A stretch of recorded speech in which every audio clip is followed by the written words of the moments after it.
Olá meus amigos, sejam todos muito bem-vindos ao canal Politizando. Eu sou o William Jacob e nesse vídeo vou comentar sobre um tweet que eu considero bastante infeliz do ex-senador e ex-ministro e ex-governador Cristóvão Buarque, que levou uma invertida daquelas lá no Twitter. Mas antes de falar sobre isso, eu quero pedir a ajuda de quem chegou aqui e não está inscrito no canal ainda. Se puder, se inscreva, ativa aí o sininho das notificações, deixa o like se gostar do vídeo, se não gostar, manda o dislike. Se puder comentar alguma coisa aqui embaixo, compartilhar, tudo isso é extremamente importante. E eu quero aqui fazer dois convites, né? No dia 12 de fevereiro eu fiz uma live aqui comentando como foi a passagem de Ciro Gomes pelas cidades de Uberaba e Uberlândia, onde eu tive a oportunidade de conhecê-lo pessoalmente, e o encontro inicial ali foi de uma forma muito interessante. Eu até deixei o vídeo aqui no Shorts, vale a pena dar uma conferida. E no dia 13, pouco antes de eu parar para gravar esse vídeo, eu vou fazer uma live com o presidente do PDT de Minas Gerais, Mário Heringer, que vai falar sobre a passagem do Ciro por Belo Horizonte, por Contagem, da reunião que o Ciro participou com o Calil e que o Mário também esteve presente. Então, se você assistir esse vídeo no dia 13, antes das 19, fica aqui o convite para assistir a live ao vivo. Se você assistir esse vídeo depois, vai ficar salva a live aqui no nosso canal no YouTube, vale muito a pena, enfim, ficar por dentro de tudo o que aconteceu na passagem de Ciro Gomes por Minas Gerais. Bom, meus amigos, o ex-senador, então, Cristóvão Buarque, foi lá no seu Twitter no dia 12 e publicou o seguinte: uma coisa não fica dúvida quando assistimos o Ciro falar. Realmente ele não esconde que gosta muito dele mesmo e que faz o maior esforço para acreditar no que diz para ele mesmo. E o Antônio Neto, que é do PDT de São Paulo, não deixou passar batido e retrucou dizendo o seguinte lá: sim, Cristóvão, autoestima e acreditar naquilo que prega é fundamental para se manter coerente. Talvez, se todos os homens públicos fizessem esse exercício, não teríamos, colocou aqui entre aspas, defensores da educação votando a favor de uma PEC que limita o investimento na educação pública por 20 anos. Só para destacar, né, esse tweet do Neto teve uma repercussão muito, mas muito maior do que o tweet inicial lá do Cristóvão. E aqui ele fez uma cutucada no Cristóvão, que enquanto senador votou a favor da PEC do teto de gastos, que limita, né, os gastos públicos aí por 20 anos, algo que o Ciro Gomes, por exemplo, critica, não é agora, critica desde quando a PEC foi apresentada e depois quando ela foi aprovada, dizendo inclusive que teto de gastos com status constitucional, como acontece no Brasil, não existe em nenhum outro país do mundo, nem mesmo na literatura. Eu sei de parlamentares que hoje reconhecem o voto errado que deram naquela época. Mas o Cristóvão Buarque, eu acompanhei ele em entrevistas, alguns artigos, baseado no que ele tem dito ultimamente, eu percebo que ele nem arrependido do voto que deu está, mesmo 6 anos depois desse teto ter sido já aí, enfim, provado e comprovado, não ter surtido efeito positivo. Pelo contrário, o efeito dele, como muitos previam na época, foi e está sendo negativo.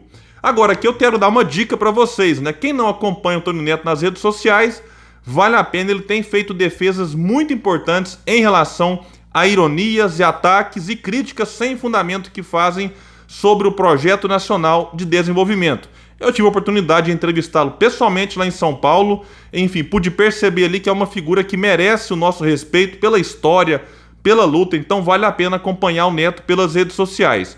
Já o Cristóvão Buarque, ele tem um legado muito importante, eu respeito o ex-senador, mas fica claro que ele tem uma implicância, me parece que pessoal, com o Ciro, que só pode ser explicada por um motivo: pela chegada do Ciro no PDT, partido que o senador Cristóvão fazia parte, estava afiliado, e o Ciro foi o escolhido para ser o pré-candidato à presidência da República, como depois foi o candidato ali em 2018. E me parece que o senador Cristóvão não assimilou isso bem na época e guarda algum tipo de mágoa até hoje.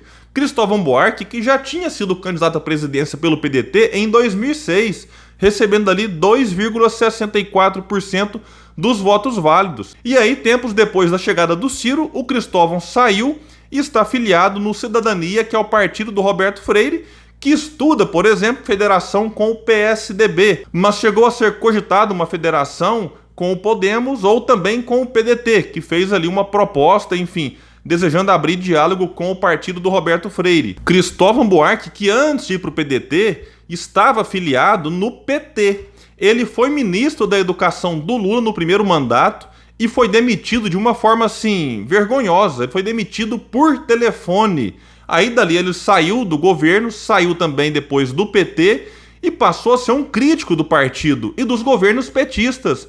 Inclusive, o Cristóvão votou a favor do impeachment da Dilma Rousseff. E hoje ele caiu nessa narrativa que eu considero preguiçosa de votar no Lula no primeiro turno para derrotar o fascismo do Bolsonaro, se recusando a fazer um debate em torno de projeto.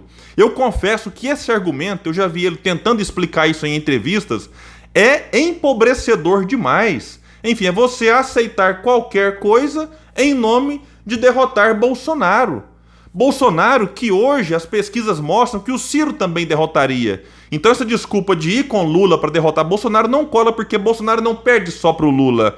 Ah, mas é porque é no primeiro turno, William, nós estamos falando. Eu quero ver como vai ficar esse discurso daqui a pouco, quando eu acredito que o ambiente será distensionado e Lula tende a cair um pouco nas pesquisas e essa vitória no primeiro turno passará a ser apenas um discurso de petistas que tentarão fazer com que a sociedade deixe de discutir projeto para o futuro, tentem se alimentar de uma ilusão de um passado perfeito que não aconteceu, e inclusive deixem as críticas ao PT de lado. Enfim, daqui a pouco eu acredito que o Lula deve cair um pouco nas pesquisas. E aí, Cristóvão?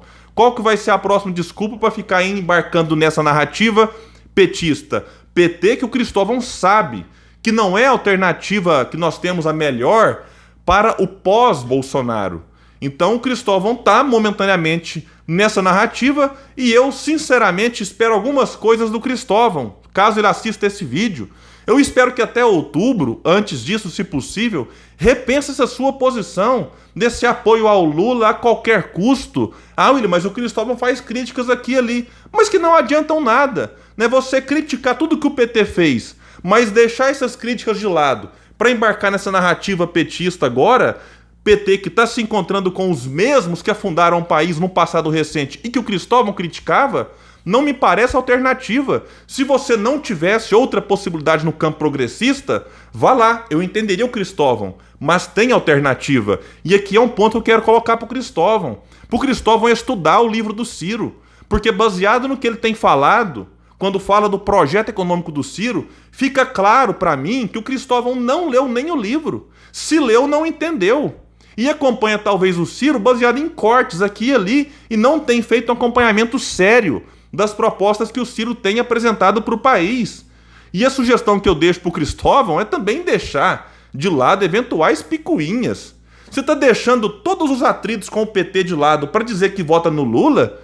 O que custa deixar eventuais, enfim, discordâncias que tem com o Ciro de lado para ajudar o candidato do PDT a tirar Bolsonaro do segundo turno? Se Bolsonaro, né, é essa ameaça que muitos acreditam, e eu também considero que ele é de fato uma ameaça, por que não trabalhar para tirá-lo até do segundo turno e termos, por exemplo, Lula disputando contra Ciro? Não seria essa, senador, uma alternativa melhor para o nosso país? Então são essas coisas que eu espero que ele repense. Não que eu vou guardar alguma ilusão de que ele vai mudar de posição, mas baseado no histórico de críticas que o senador tem ao PT, eu esperaria que nesse momento ele estivesse ajudando outros candidatos progressistas a inclusive ir para o segundo turno contra o PT e quem sabe inclusive sair de lá vitorioso. Então, meus amigos, é isso. Eu fico por aqui, bastante atento a essas movimentações e qualquer grande novidade eu trago para vocês aqui no canal Politizando. Valeu e até o próximo vídeo.